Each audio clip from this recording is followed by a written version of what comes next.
बिस्मिल्लाहिर्रहमानिर्रहीम, अस्सलामुअलैकुम, good morning. 24/9 में खुश आमदीद। मैं हूँ आपके साथ सीमा हाशमी। अस्सलाम वालेकुम और मैं हूँ ज़हर मौज़म। आप सबको गुड मॉर्निंग। सीमा आपको गुड मॉर्निंग। उम्मीद करते हैं दिन खैरियत से गुजरे और उसके साथ साथ वीकेंड बहुत अच्छा गुजरा होगा सबका। और जहाँ पर पॉलिटिकल एक्टिविटीज़ बहुत सी हुई हैं, वहीं पर अगर हम बात करें कुछ खुशियों की, तो बहुत ज़्यादा खुशी की बात यह है कि मरीम नवाज़ साहिबा के बेटे का निकाह हुआ और बड़ी धूमधाम से हुआ इंग्लैंड में। बिल्कुल, लेकिन ECL में नाम होने की वजह से उनके वालिदैन यानी कि मरीम नवाज़ और कैप्टन सफदर जो हैं वो शिरकत नहीं कर सके।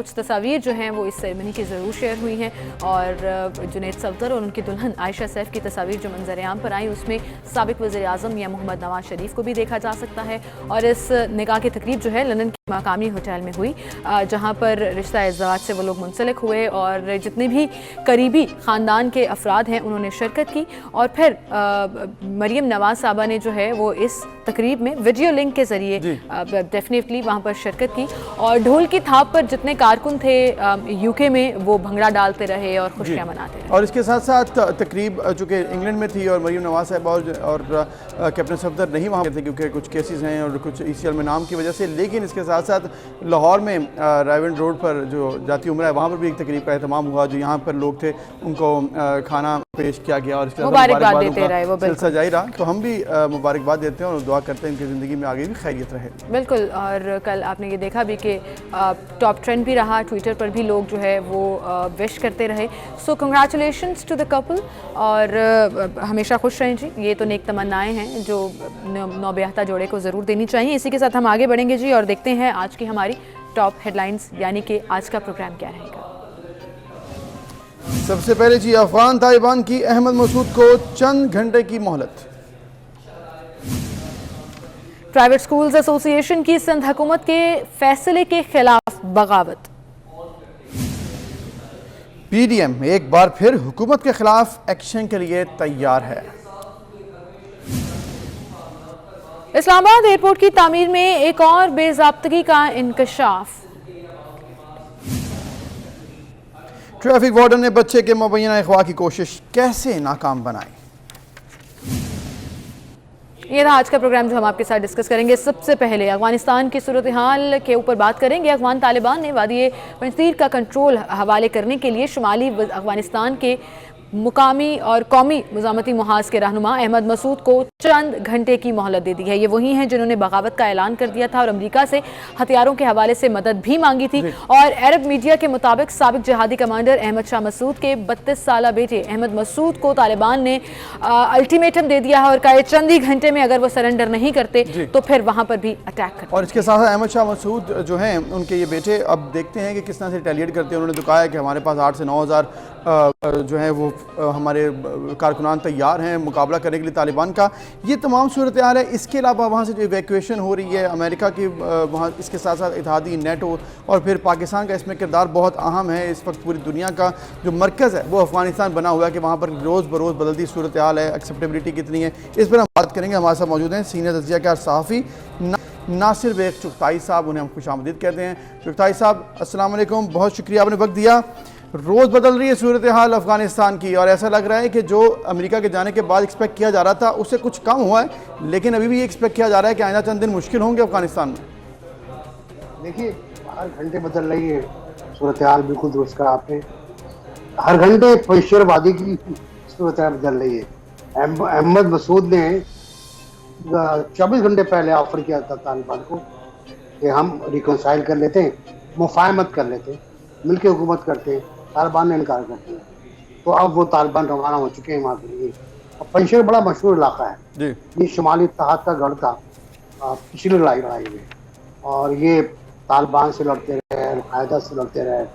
ये रूस नवाज मशहूर थे और एक्सट्रीम ग्रुप था एक जो हुकूमत के खिलाफ था। लेकिन इस बार ऐसा लग रहा है मुझे कि और कोई ऑप्शन नहीं है वेस्ट के पास। ठीक है, तालिबान से हमारी कितने अख्तलाफात क्यों ना हो, नजरियाती अख्तलाफात क्यों ना हो, मेरे आपके कुछ बहुत लोग पसंद भी करते हैं उनको, लेकिन वेस्ट के पास कोई ऑप्शन बचा नहीं। वेस्ट ने 40 साल तक दिल खोल कर वहाँ हमले किए, बमबारी की है, लोगों को मारा है, तालिबान को तहस नहस कर दिया। 20 साल पहले जी तालिबान को तहस नहस कर दिया, वो फिर उठ के आ गए, फिर में बिस्मिल्लाह हो गया, वो फिर आ गए उठ के। और अब किसी उन्होंने आपको मारा नहीं, आप खुद भागे। आप देखिए किस तरह मिसमैनेज किया है विड्रॉल को। एक विड्रॉल होता है बहुत ट्रम्पेंट, आप ना काले बजाते हुए अपनी फौज को वापस लेकर आए। आप जूते छोड़ के भागे भाई, और अपनी डेट से पहले भागे। अब आपने एयरपोर्ट पे कब्जा किया हुआ है, एयरपोर्ट को आपने अपने कंट्रोल में लिया है, वो आपके बस की नहीं हो रहा। 6000 फौज आपकी है, 1000 नेटो की है, 1000 बरतानिया की है, वो इलाका आपसे काबू नहीं हो रहा। वहां लोग मर रहे हैं, मान लो तो आपकी फायरिंग से मर रहे हैं जी, या दम घुटने से मर रहे हैं। और पाकिस्तान एयरलाइन ने दोबारा शुरू की अपनी परवाजें, बहुत अच्छी बात है। मैं इसे मिशन काबुल कहता हूँ। आज 3 फ्लाइट जाएंगी, पहले उन्होंने बंद कर दी थी क्योंकि टारमिक पे कचरा बहुत था। टारमिक साफ नहीं कर रहे, रनवे साफ नहीं करे, काम ही नहीं कर पा रहे ये लोग। अब उन्होंने अपने शहरियों से कहा है कि एयरपोर्ट ना है, रास्ते में खतरा है। क्या खतरा है रास्ते में? ये मैनेज नहीं कर रहे थे जो उनके मुशीर हैं सलामती के, जैक सल्वन। उनका आज का बयान है कि हमें तो पता ही नहीं कितने अमरीकी अफगानिस्तान में। ये इनकी मैनेजमेंट, ये सुपर ताकत है। इसका मतलब है 20 साल तक जो आहनी कवर था एक इंफॉर्मेशन का, जी जी, वो डिसइंफॉर्मेशन थी, कोई हुकूमत नहीं थी, इनको कोई कामयाबी हासिल नहीं थी। बिल्कुल सही। और अब जब जा रहे हैं यहाँ से इनखला कर रहे हैं, तब भी बीच में रुकावटें भी आ रही हैं। 31 अगस्त की डेडलाइन है, अमेरिका ने तो कहा है कि हम उसमें ज़्यादा इजाफा नहीं करेंगे, 31 अगस्त तक जो है वो मुकम्मल तौर पर खाली कर लेंगे। लेकिन सिक्योरिटी अलर्ट भी जारी किया गया और अमेरिका ने यह भी कहा है कि शायद दाइश ना हमला कर दे एयरपोर्ट के ऊपर, तो हमारे शहरी जो हैं वो वहाँ ना पहुँचें। दूसरी तरफ जैसे आपने जिक्र किया कि पाकिस्तान ने अपनी फ़्लाइट्स ऑपरेशनल कर दी हैं, तो बरतानवी मीडिया ने यह भी दावा किया है कि शायद हम रेफ्यूजीज़ के लिए आर्जी मराकज़ भी पाकिस्तान में कायम कर दें, और पाकिस्तान से ही मदद मांगी गई है कि अपने जहाज भेजें ताकि वहां से हमारे लोगों को निकाला जाए। तो पाकिस्तान का रोल तो बड़ा इंपॉर्टेंट है और पाकिस्तान एक मददगार के तौर पर सामने आ रहा है। देखिए दुनिया की तमाम इंटेलिजेंस एजेंसीज की रिपोर्ट है कि पाकिस्तान के बगैर आप खुद नहीं कर सकते, आप पत्ता नहीं हिला सकते। रास्ता पाकिस्तान है, फिजाएं पाकिस्तान की हैं। अगर आपको बहरे हिंद जाना है, बहरे अरब जाना है, तो पाकिस्तान के रास्ते से आप जाएंगे। दोहा के इंडिया से होते हुए आप दोहा जाएं, कोई मतलब आने वाली बात नहीं। दैट्स व्हाई पीआईए अंदर आती है, पीआईए अपनी फ्लाइट चला रही है, और पीआईए की फ्लाइट्स में बहुत अहम लोग आ रहे हैं पाकिस्तान। जी जी, बहुत अहम लोग भाग भाग के आ रहे हैं। अच्छा, जो आपने डेट की बात की, डेट बढ़ाएंगे। मुझे लगता ही है कि मिस्टर प्रेसिडेंट जो बाइडन, ट्रंप ने कमाल किया। ट्रंप ने कहा, मेरी तो याद आती होगी ना, क्योंकि जो बाइडन ने जो फैसले किए वो इंतहाई अजीबोगरीब फैसले। उनकी अपनी एडमिनिस्ट्रेशन, उनका अपना जो एस्टेब्लिशमेंट है, वो उसको ओन करने को तैयार नहीं है। बरतानिया ओन करने को तैयार नहीं है। वो कह रहे हैं आपने तैयारी के बगैर कैसे विड्रॉल कर लिया। बिल्कुल, हम भी यही कहते रहे कि भाई अभी विड्रॉल ना करें, एक पॉलिटिकल सिस्टम बना दें यहाँ पर, उसके बाद आप चले जाएं। लेकिन आपको जाना तो है, लेकिन वो नहीं किया था मसला उनका। चुगताई साहब, लेकिन बाइडन तो यही कह रहे हैं, ऑल्दो के डोनाल्ड ट्रंप ने भी ये कहा है कि हार हुई है अमेरिका की और इससे ज़्यादा बड़ी कभी शिकस्त नहीं हो सकी थी। फिर लेकिन बाइडन का ये कहना है कि 20 साल बाद भी हमने ऐसे ही निकलना था। तरीकाकार क्या था? जो मुआहदे हुए उसके तहत तो निकलना था। 2014 से ऐलान किया गया है कि अमेरिका ने निकल जाना है। उन्होंने कहा ये तो होना ही था। अभी भी वो कह रहे हैं कि नुकसान कम हुआ है। अब उधर हमने जो हमारे बड़े थे, मैं अपनी बात नहीं कर रहा, जिससे हमने सीखा, उन्होंने 40 साल पहले कहा था कि अमेरिका खुदकुशी कर रहा है, अमेरिका को यहाँ आना नहीं चाहिए, अमेरिका बहुत बुरी तरह मार खा के जाएगा, और अमेरिका बहुत बुरी तरह मार खा के वापस जा रहा है। अब अमेरिकी, अगर मैं शख्सियत गिनवाने पर आपको आऊँ तो 4-5 बड़ी शख्सियत अमेरिका की, वियतनाम से लेकर काबुल तक, काबुल में 2 बार, अफगानिस्तान में 3 बार, 3 शख्सियतें बड़ी अमेरिका की। तो कब तक ये अपनी लाशों गिनते रहेंगे? कब तक ये 3-3 ट्रिलियन डॉलर खर्च करेंगे? अपना कितना सामान छोड़ के भागे हैं वो। आप गिनती नहीं कर पा रहे कि उनकी बख्तबंद गाड़ियां, उनके तैयारे, उनके हेलीकॉप्टर और क्या क्या मशीनें तालिबान के पास आई हैं जो चलाना सीखेंगे अब वो। तो ये तो अमेरिका की शिकस्त है, खुली शिकस्त है। 40 साल पहले हो गई थी, उस वक्त हमें कहा गया था आप गद्दार हैं। आज हमसे कहते हैं कि ये आपके बड़ों ने बात तो सही कही थी। बिल्कुल सही कह रहे हैं आप नासिर चुगताई साहब। वहीं पर अब एक और मामला भी खड़ा हो जाता है, वो है रेफ्यूजीज़ का, जो अब ऑब्वियसली यूएन भी उसमें मुदाखलत करेगा और मुख्तलिफ ममालिक को ऑब्वियसली कहा जाएगा। टर्क प्रेसिडेंट ने बड़ा क्लियरली ये बोल दिया है कि हम अब तीसरे मुल्क के रेफ्यूजीज़ को नहीं रखेंगे, हम पहले ही 5.5 लाख रेफ्यूजीज़ को केटर कर रहे हैं। अब हम पर प्रेशर ना डाला जाए। जो वेस्टर्न कंट्रीज़ हैं जिनका मेन इंटरेस्ट था वो सिर्फ उन्हीं लोगों को लेकर गए जिन्होंने उनको यहाँ पर सर्व किया। तो क्या पाकिस्तान के ऊपर भी ये प्रेशर आएगा कि मजीद जो मुहाजिरीन है वो यहाँ पर आए और हम उन्हें केटर करें? देखिए, एक इम्पॉर्टेंट बात जो हुई है ना हम तीनों के लिए, इस तरह मतलब इंफॉर्मेशन कि वो लड़ाई नहीं हुई, एक तजिया था कि लड़ाई होगी, जी जी जी, खाना जंगी होगी, तो महाजिन के काफिले आएंगे पाकिस्तान की तरफ और हमारे बॉर्डर पे रश जाएगा। तो उस इम्कान के बिना पर हमने कुछ इक़दाम किए। हमने कुछ इक़दाम ऐसे उठाए थे कि इमरजेंसी में कुछ लोगों को या तो उस तरफ या इस तरफ बॉर्डर के ऊपर कैंपों में रखा जाए आर्जी तौर पर, ये इक़दाम। लेकिन ये अभी तक ऐसे नहीं थे कि ऑन ग्राउंड आ गए हों। ये जहन में था कि देखिए अगर वहाँ बहुत बड़ी खाना जंगी होती है ठीक, तो बहुत बड़ी नकल मकानी होगी। लेकिन तालिबान ने जो एक अजीब हिकमत अमली इख्तियार की, क्योंकि वो शुमाल से आए, ठीक, वो उधर से हमारी तरफ से नहीं आए, जी, वो शुमाल से आए, आखिर में पहुंचे वो। और वैसे भी खाना जंगी नहीं हुई, लोगों ने कुछ भी नहीं किया, गवर्नमेंट चली गई। एक एस्टीमेट ये था कि 5 से 7 लाख आदमी पाकिस्तान आएंगे, वो गलत साबित हो गया, खाना जंगी गलत साबित हो गई। और दुआ करें खाना जंगी माना हो, इंशाल्लाह इंशाल्लाह नहीं होगी, इंशाल्लाह दुआ करें कि ऐसी हालात रहे। और खूब देखिए, मैं बिल्कुल खिलाफ हूँ किसी भी थियोलॉजिकल गवर्नमेंट के, लेकिन आपके पास कोई रास्ता नहीं है। बिल्कुल ठीक। देखिए क्या होता है, अलजायर में राइट विंग बरसकदार आया, अमेरिका ने उसको खत्म कर दिया। मिस्र में अखवान की हुकूमत आई, अमेरिका ने उसको खत्म कर दिया। जमहूरियत यहाँ पर आई, इसको खत्म कर दिया। तो जमहूरियत का राग तो अमेरिका गाना छोड़ दे, ये जमहूरियतों को वो तस्लीम करते हैं जो उनके हक में हो। बिल्कुल बिल्कुल सही आपने कहा, फायदे में, और वो अभी तस्लीम करने के प्लान में तो नहीं है। लेकिन चुगताई साहब, एक और मामला है, आपने कहा तस्लीम करने के हवाले से अमेरिका की, पाकिस्तान को भी बहुत प्रेशर है। जिस तरह कल जमात इस्लामी के सिराजुल हक ने भी कह दिया कि तस्लीम किया जाए, फिर इंटरनल प्रेशर्स भी हैं कि सिचुएशन अगर बेहतर करनी है तालिबान को एक्सेप्ट किया जाए, इरिस्पेक्टिव के अमेरिका करता है या नहीं करता, यूरोप का क्या जवाब होता है। फिर अब ऑब्वियसली पाकिस्तान को TTP का भी सामना है, हालिया दहशतगर्दी के वाक़यात हैं, अमेरिका भी इसका फ़ायदा उठा रहा है। तो आपको लग रहा है कि ये वक्त है कि वाकई तस्लीम कर लें और फिर तहरीक तालिबान पाकिस्तान के हवाले से जो कल तालिबान ने उनको कहा है कि आप बाज आ जाएँ, पाकिस्तान से बात करें और यहाँ पर कुछ ऐसी एक्टिविटीज़ ना करें, तो क्या लग रहा है इससे पाकिस्तान के लिए मजीद क्लियर हो जाएगी सिचुएशन? पाकिस्तान ने शिकायत की थी तहरीक तालिबान अफगानिस्तान से कि आपके यहाँ TTP के लोग हैं जो हमारे खिलाफ साजिशें कर रहे हैं। तो मुल्ला हिब्बुल्लाह ने जो अमीर हैं तहरीक तालिबान ने, उन्हें वार्न किया है और 3 रुकनी कमीशन बनाया है, तो उसकी इंक्वायरी करेगा और उनके खिलाफ कार्रवाई करेगा। बात क्लियर हो गई। सुहेल शाहीन ने पहले कहा था कि तहरीक तालिबान पाकिस्तान का हमसे कोई ताल्लुक नहीं, उनका यहाँ कोई लेना देना नहीं। बिल्कुल इम्पॉर्टेंट है। दूसरी बात ये कि हुकूमत को तब उस वक्त तस्लीम किया जाएगा जब हुकूमत होगी।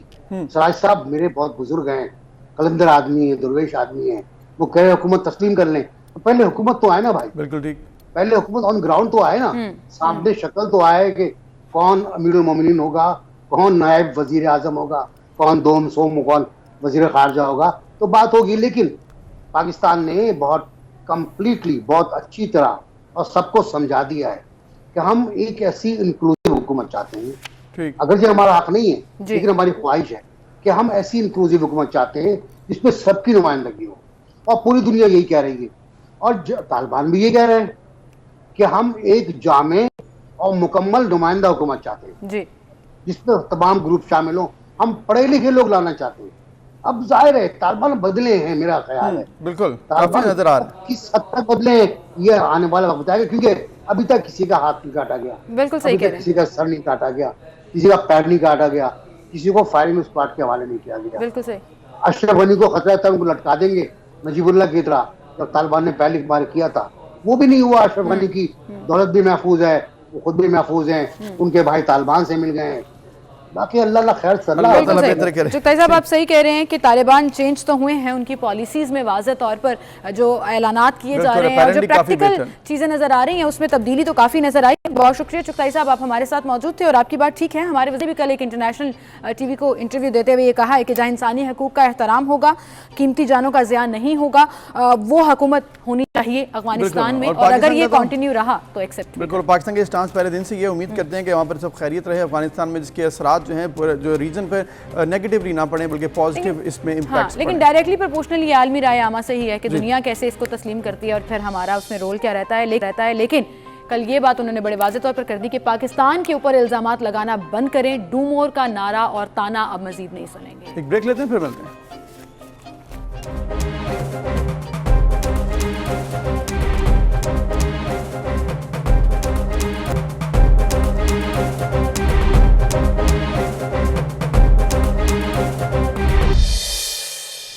Welcome back viewers. अब हम बात करेंगे आर्मी वबा कोरोना के हवाले से। कोरोना के जहाँ पर केसेस बढ़ रहे हैं रोज़ बरोज़, वहीं पर पाकिस्तान में स्टेबिलिटी कुछ इस तरह से है कि अब कुछ बेहतरी आई, 7% के करीब अब इस वक्त रेशो आ रही है गुज़श्ता चंद दिनों से। और अगर हम 24 आवर्स की बात करें तो फिर लास्ट 24 आवर्स में 80 अफराद कोरोना के बायस जान से चले गए और 24 घंटों में 3772 नए केसेस रिपोर्ट हुए हैं और शरह 7% रिकॉर्ड की गई है। कुछ जगहों पर ये रेशो अभी भी बहुत ज़्यादा है, जिसमें कराची भी सरे फहरिस्त है और इस 4th वेव के दौरान वहाँ पर मुसलसल इजाफा हो रहा है और इस वक्त पॉजिटिव केसेस की जो शरह है वो अराउंड 16 आ रही है। हैदराबाद में अराउंड 13 है और मजमूई तौर पर जो केसेस हैं उसमें 4% जो है वो इजाफा भी हो रहा है, जिसके पेश नज़र सिंध हुकूमत ने अब ये फैसला किया है कि स्कूल्स जो हैं वो ताहुक्म सानी बंद रहेंगे। यानी कि अभी तक बताया नहीं गया कि कब तक बंद रखा जाएगा, लेकिन स्कूल, कॉलेजेस और यूनिवर्सिटीज यानी कि जितने तालीमी इदारे हैं उनको बंद किया गया है, जिस पर प्राइवेट स्कूल्स एसोसिएशन वाले प्रोटेस्ट कर रहे हैं। और उन्होंने कहा है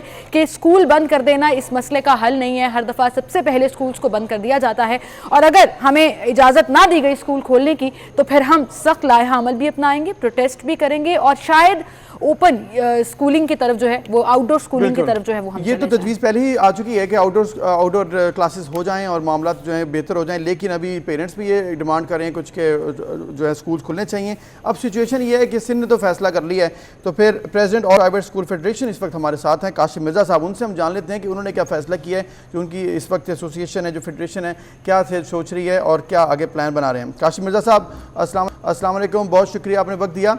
ये जो फैसला किया सिंध में स्कूल्स ताहुक्म सानी बंद, यानी कि अभी कोई डेट नहीं है 31 अगस्त या सितंबर के कुछ दिन, तो कैसे देखती है आपकी फेडरेशन इस फैसले को?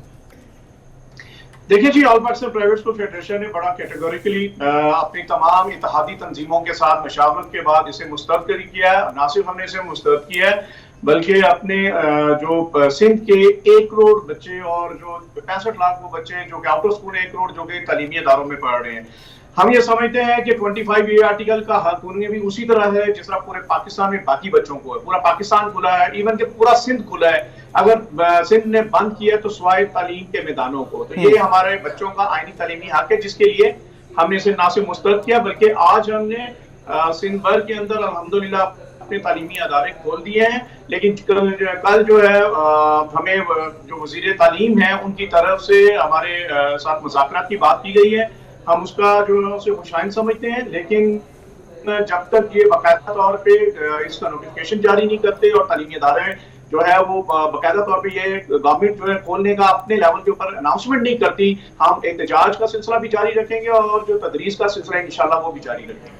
काशिफ साहब, ये भी देखिए कि ये जो डिसीजन लिया गया है ये एनसीओसी के फिगर्स के मुताबिक लिया गया है, जो परसेंटेज जारी की जाती है। और सिंध में बिलखसूस बड़े शहरों की बात करें तो कराची में 16% है, हैदराबाद में 13% है, रेशो मुसलसल बढ़ रही है और फिर डेल्टा वेरिएंट जो है वो भी पाया जा रहा है। तो क्या ये सही डिसीजन नहीं है, ताकि बच्चों की जिंदगी और सेहत ज़्यादा इंपॉर्टेंट है?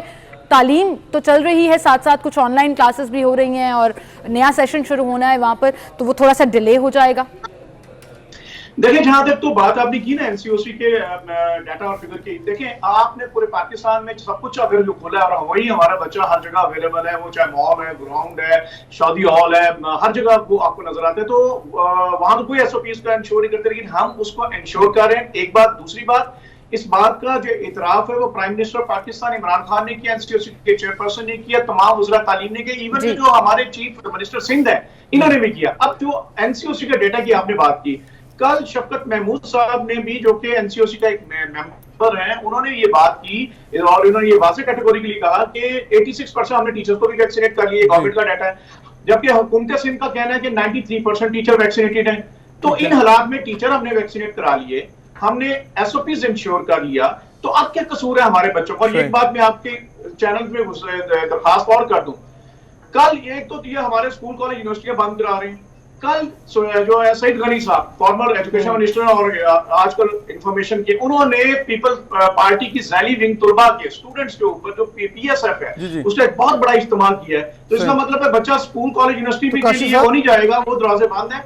इनके जलसे जुलूसों को भरने के लिए हमारे बच्चे अवेलेबल होंगे। ठीक है, तो काशिफ साहब आपके मुताबिक इस वक्त जो बच्चे हैं वो तो हर जगह पर जा रहे हैं, लेकिन सिर्फ स्कूल में बंद है, इसलिए आप इस पर एहतजाज कर रहे हैं। 86% की आपने बात की, ऑब्वियसली ये स्टैटिस्टिक गवर्नमेंट की तरफ से आया है कि टीचर्स वैक्सीनेटेड हैं, तो स्टूडेंट्स के हवाले से भी कुछ इस तरह से एसओपीज बनाए गए थे कि उनके पेरेंट्स भी वैक्सीनेटेड हों या एटलीस्ट वन पेरेंट जो है वो वैक्सीनेटेड हो, तभी उसके हवाले से कुछ डिसीजन लिया जाएगा, या अभी तक ये फैसला नहीं हो सका?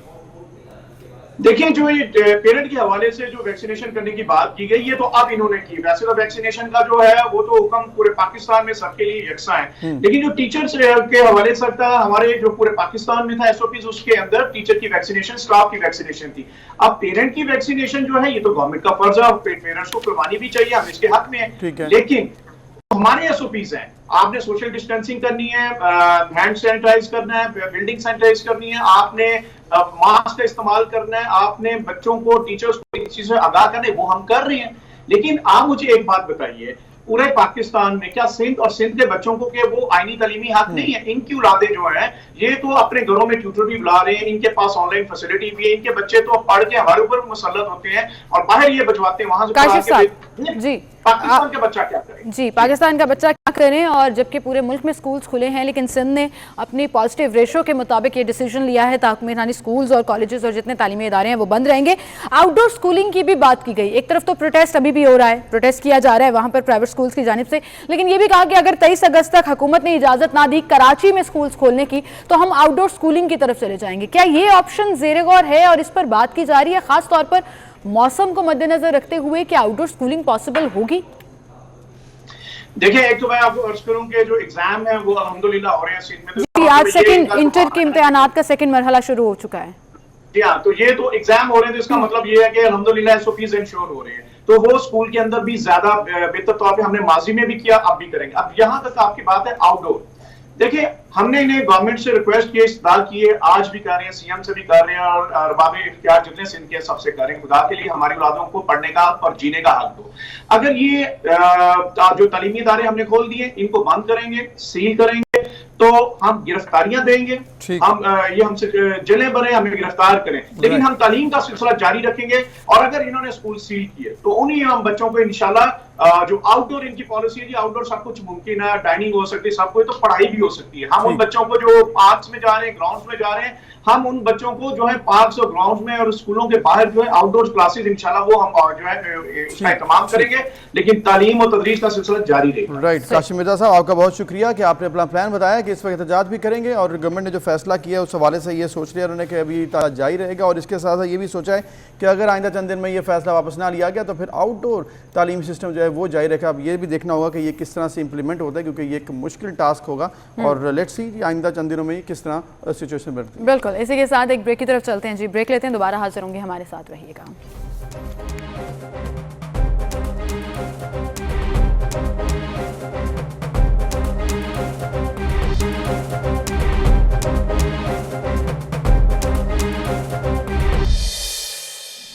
Welcome back viewers. एक वीडियो आपने देखी होगी, बहुत ज़्यादा वायरल भी हुई है और वज़ीर-ए-आज़म इमरान खान साहब ने वो खुद भी शेयर की थी, और उसकी वजह यही थी कि अगर आप अपनी ड्यूटी पर मामूर हैं तो फिर आपको फ़र्ज शनासी कभी कभी ऐसा भी होता है कि एक हद क्रॉस करनी पड़ती है और आपको अपनी जान भी खेलकर किसी की जान बचानी पड़े, तो फिर ऐसे भी एहलकार माशाल्लाह हमारे पास सर्विसेज में हैं जो कि इस तरह करके भी दिखा चुके हैं। बिल्कुल, और ये वीडियो आप देख रहे हैं जो कि ओवर द वीकेंड आपने डेफिनेटली देखी होगी कि एक ट्रेन जा रही थी जहाँ पे एक शख्स जो है वो गिरा और एक एहलकार, पुलिस एहलकार जो वहाँ पर ड्यूटी दे रहा था, उसने अपनी फ़र्ज शनासी में फ़ौरन जो है वो रिएक्ट किया और उस लड़के को ट्रेन के नीचे आने से उस आदमी को बचा लिया। और लोग उनको बड़ा अप्रिशिएट भी कर रहे थे और सबसे अच्छी बात यह है कि वज़ीर आज़म ने खुद अप्रिशिएट किया। और आप ये देखिए कि जब भी आप इस तरह का कोई काम करते हैं अप्रिसिएशन बहुत मैटर करती है, और जब हेड ऑफ द स्टेट आपको ये अप्रिसिएशन दे रहे हैं और ये भी कहा जाए कि 23 मार्च को जो अवार्ड्स नवाजा जाता है, इनको स्पेशल अवार्ड भी दिया जाएगा। जमील कुल्होरो इनका नाम है, पुलिस कांस्टेबल जिन्होंने इस शख्स की जान बचाई, वो इस वक्त हमारे साथ मौजूद भी हैं। उनसे हम बात करते हैं कि उस वक्त कैसे उन्होंने फ़ौरन से रिएक्ट किया और क्या उनको पता था कि वाकई में उनकी वीडियो बन रही है, क्योंकि उनके साथी एहलकार ऐसे ही जनरली वीडियो बना रहे थे। तो हमारे साथ मौजूद हैं जी जमील साहब, बहुत शुक्रिया आपका वक्त देने के लिए और बड़ा ज़बरदस्त आपने काम किया जी, वी रियली अप्रिशिएटेड। जब बंदा गिरा और आपको नहीं पता था वीडियो बन रही है, आपने बगैर सोचे समझे फ़ौरन से रिएक्ट किया, आपको खुद भी नुकसान हो सकता था, ऑब्वियसली ट्रेन चल रही थी, क्या फीलिंग्स थी उस वक्त आपकी? मुझे अल्हम्दुलिल्लाह कोई खौफ नहीं, क्योंकि मैं एक पुलिस का जवान हूँ और ये मेरा फ़र्ज़ था कि मैं उसकी किसी हालत में जान बचा लूँ। बस जान बचाने वाली ज़ात अल्लाह पाक की है, मैं अपनी ड्यूटी करूं और अपना फ़र्ज़ बिल्कुल, और बड़ी ज़बरदस्त ड्यूटी की है जी आपने, और इसकी वजह से चूँकि आपकी वीडियो वायरल हुई, वज़ीर आज़म साहब ने ख़ुद उसको भी शेयर किया और आपके लिए अब उन्होंने अवार्ड जो है उसका भी ऐलान किया 23 मार्च को इंशाल्लाह आपको मिलेगा। तो इस पर आप क्या कहना चाहते हैं? बहुत शुक्रगुज़ार हूँ जनाब वज़ीर आज़म इमरान खान साहब का, जिन्होंने मुझे अप्रिशिएट किया है और मुझे 23 मार्च को बुलाया है खराज तहसीन के लिए। मैं बहुत खुश हूँ। जमील साहब, आप खुश हैं और आपके जो सीनियर ऑफिसर्स हैं वो भी काफ़ी खुश हैं और बड़ा ट्विटर पर आपको अप्रिशिएट किया जा रहा था। अच्छा, अब ये बताएं कि आपको नहीं पता था वीडियो बन रही है, जब आपने उस तरह से फ़ौरन उस शख्स की जान बचाई, तो आपका साथी जो वीडियो बना रहा था उनका क्या नाम है और उनका शुक्रिया आप किन अल्फाज में अदा करेंगे? जी, उसका नाम मैंने बाद में उसने मुझे व्हाट्सअप भी किया था ये वीडियो, और उसका नाम मोहम्मद हारून है जो कराची से ताल्लुक़ रखता है, मैं उनसे राब्ते में हूँ। वेरी नाइस जी जमील कुल्होरो, आपको गुड लक, और आप डेफिनेटली बहुत ज़्यादा तारीफ़ के मुस्तहिक भी हैं, क्योंकि आपने जिस तरह से अपनी फ़र्ज़शनासी में बढ़ते हुए एक शख्स की जान बचाई, और कहा जाता है कि जब आप किसी एक शख्स की जान बचाएं तो सुने कि आप ये समझें कि आपने पूरी इंसानियत की जान बचाई है, तो ऐसा ही आपने किया है। तो आपको हम गुड लक भी कहते हैं और मुबारकबाद भी पेश करते हैं कि आपको वाकई अवार्ड आपको जो मिलना है वो मिलने के मुस्तहिक भी आपने। बिल्कुल, और ये आपने देखा होगा कि जैसे ही ये वीडियो वज़ीर आज़म ने शेयर की, उसके बाद ज़्यादा लोग इस बारे में बात करना शुरू हो गए, एंड ये इसकी रीच जो है वीडियो की काफ़ी ज़्यादा हो गई। लेकिन आपको याद होगा इससे पहले भी वज़ीर आज़म ऐसे बहुत सी वीडियोस और बहुत सी चीज़ें शेयर करते हैं, लोगों को अप्रिशिएट करते हैं जो अपनी ड्यूटी से बढ़कर काम करते हैं, एंड आई थिंक ये आपका हौसला भी बढ़ाता है और कहीं ना कहीं आपको मज़ीद काम करने की जो हिम्मत और हौसला है वो भी फराहम करता है। डेफिनेटली, और इसके साथ साथ चूँकि फ़र्ज़शनासी की बात हो रही है, तो फिर फ़र्ज़शनासी में हमारी जो रेस्क्यू सर्विसेज हैं वो बहुत आगे हैं, और इसी सिलसिले में एक बड़ा ज़बरदस्त ऐलान और बड़ा ज़बरदस्त फैसला किया गया है। ऑल्दो इस पर बड़ी पहले डिसीजन लिया गया था, लेकिन इम्प्लीमेंटेशन जो है वो अब तक नहीं हुई थी, और वो है जी एयर एम्बुलेंस। अब पंजाब में एयर एम्बुलेंस सर्विस शुरू करने का बाकायदा फैसला कर लिया गया है, और वज़ीर आला पंजाब उस्मान बुज़दार ने सूबे में रेस्क्यू एयर एम्बुलेंस सर्विस शुरू करने की अब मंजूरी भी दे दी है, और दूर दराज के इलाकों तक रेस्क्यू का दायरा कार वसी होगा। इससे रेस्क्यू एयर एम्बुलेंस सर्विस से मुतल्लिका अमूर जल्द अज जल्द निपटाने की हिदायत भी जारी कर दी गई हैं। और आपकी बात ये बिल्कुल ठीक है कि ये डिसीजन बहुत पहले हो गया था। तमाम टर्शरी केयर हॉस्पिटल्स को ये कहा भी गया था कि वो अपने अस्पतालों की छतों पर या जगह ऐसे मुख्तस करें जहाँ पर हेलीपैड्स बने हों, और दूर दराज के इलाकों से जल्द अज जल्द पेशेंट्स जो हैं वो मेजर हॉस्पिटल्स तक आ सकेंगे, तो टाइम भी बचेगा, इंसानी जानों का ज़िया भी नहीं होगा, और वक्त की ये बड़ी अहम ज़रूरत है। बिल्कुल, और इसके साथ साथ जी हम आगे बढ़ते हैं, और एक और इशू जिस पर हम पहले भी बात कर रहे थे कि इस वक्त स्कूल्स के हवाले से सिंध में जो डिसीजन लिया गया है उस पर प्राइवेट स्कूल एसोसिएशन जो है, फेडरेशन जो है वो नाला नज़र आती हैं, एहतजाज कर रहे हैं, और इस तरह से ऐसे लग रहा है कुछ पेरेंट्स भी उनके साथ मिलने हुए हैं। तो इस वक्त ग्राउंड रियलिटी क्या है, सिचुएशन क्या है, खुसूसन सिंध और कराची में, हम जानते हैं। समीन नवाज इस वक्त हमारे साथ मौजूद हैं। समीन, बताइएगा कि इस वक्त क्या सिचुएशन है? जैसे कि कहा जा रहा है एहतजाज भी हो रहा है और माना नहीं जा रहा जो सिंध हुकूमत ने स्कूल्स के हवाले से फैसला किया। जी बिल्कुल, देखिए जो सिंध हुकूमत का फैसला था 30 अगस्त तक मज़ीद तालीमी इदारे बंद रखने के हवाले से, इस फैसले से इनकार करते हुए ऑल प्राइवेट स्कूल मैनेजमेंट की जानिब से आज एक प्रोटेस्ट डे का इनेकाद किया गया है। और हम देख रहे हैं कि बहुत बड़ी तादाद में न सिर्फ ये कि स्कूल टीचर्स यहाँ पर मौजूद हैं, स्कूल मालकान यहाँ पर मौजूद है, बल्कि तलबा और तालबात की भी एक बड़ी तादाद यहाँ पर मौजूद है जो इस एहतजाज में शामिल है। और उनका ये कहना है कि पूरे मुल्क में तालीमी सिलसिला बहाल हो चुका है, सब जगह तालीमी सरगर्मियाँ जारी हैं, जबकि सिंध में जो है वो मज़ीद स्कूल्स की बंदिश समझ से बाहर आता है। जबकि अगर वैक्सीनेशन की बात की जाए तो वैक्सीनेशन का मरहला इस वक्त जारी है और तकरीबन 73% का स्टाफ बताया जाता है प्राइवेट स्कूल्स का, जो सबके सब वैक्सीनेटेड हो चुके हैं, वैक्सीन लगवा चुके हैं। जबकि मज़ीद कुछ लोग अगर रहते हैं तो उनको ये मोहलत दी गई है कि वो 30 अगस्त तक अपने तमाम तर स्टाफ को वैक्सीनेशन जो है वो उसकी करवा लें। अलबत्ता स्कूल एसोसिएशंस का ये कहना है कि वो तमाम तर स्कूल जहाँ पर वैक्सीनेशन का मरहला मुकम्मल हो चुका है और उनका तमाम तर स्टाफ 100% वैक्सीनेटेड है, उनको तालीमी सरगर्मियाँ बहाल रखने का जो है वो इजाज़त मिलनी चाहिए और वो अपना तालीमी सिलसिला दोबारा से शुरू कर सकें। इस चीज़ की परमिशन मिलनी चाहिए और ऐसा ना करने के ख़िलाफ़ आज एक यहाँ पर हम देख रहे हैं कि तालीम बचाओ तहरीक के नाम से एहतजाज का सिलसिला शुरू कर दिया गया है।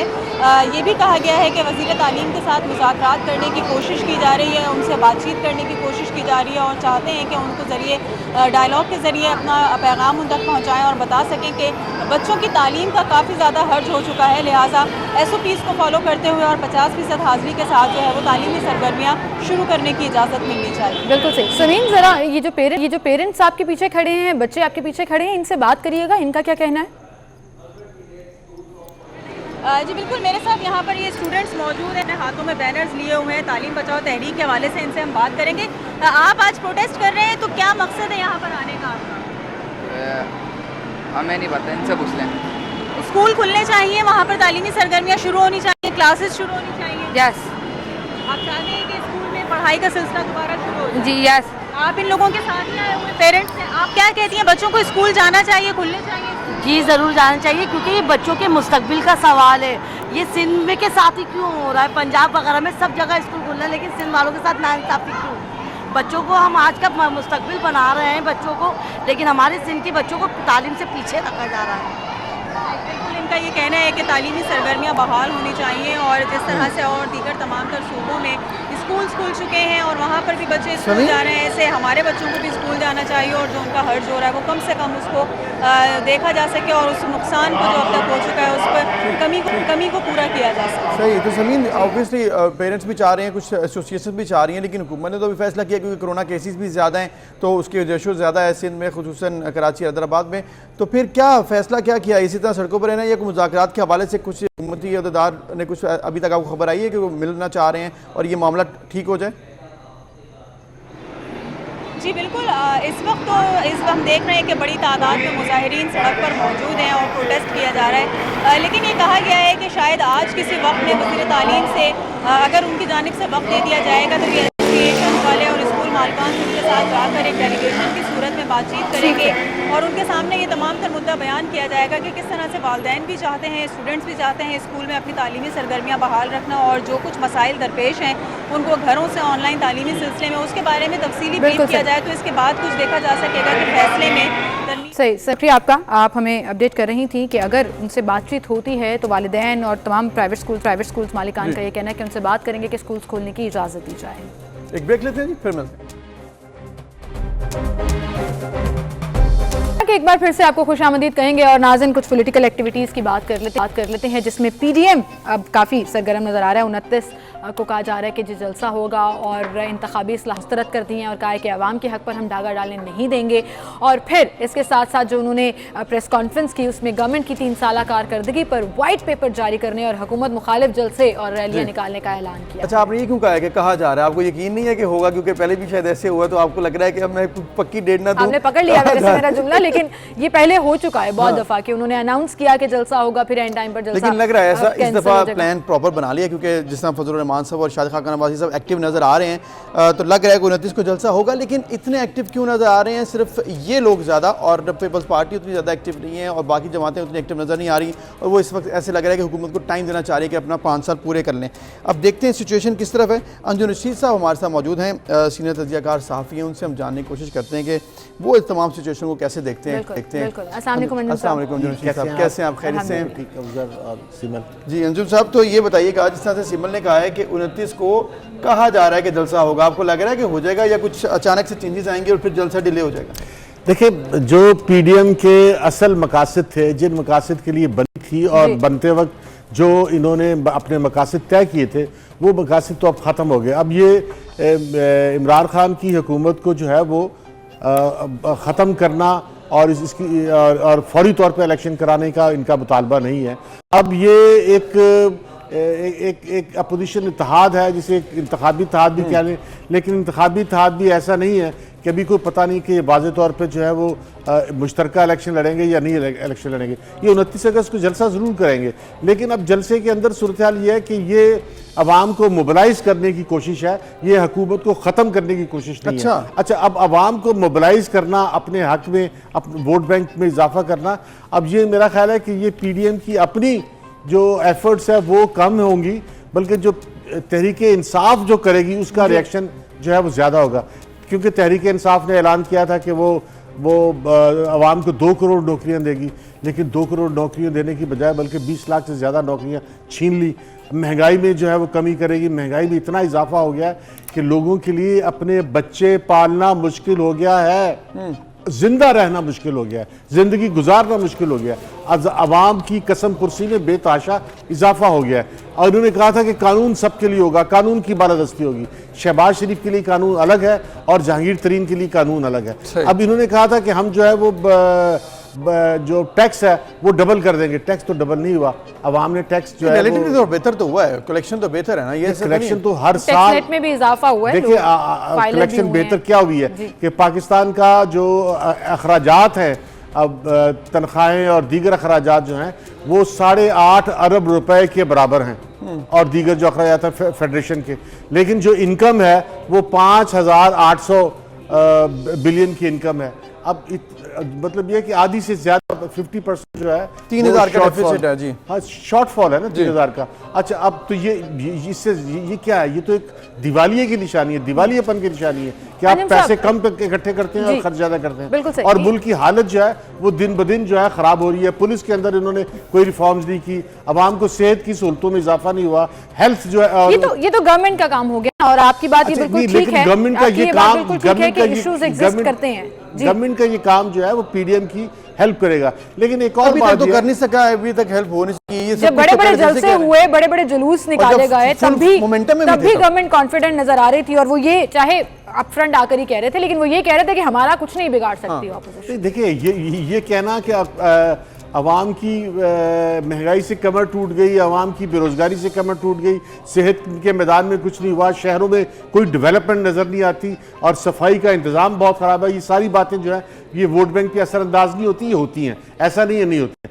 लेकिन एक और बात है कि जो PDM का अपना एक अंदरूनी तजाद है। एक तजाद ये है कि मियाँ नवाज शरीफ जो है वो अफवाज पाकिस्तान के खिलाफ बात करते हैं, अफवाज पाकिस्तान के ज़्यादा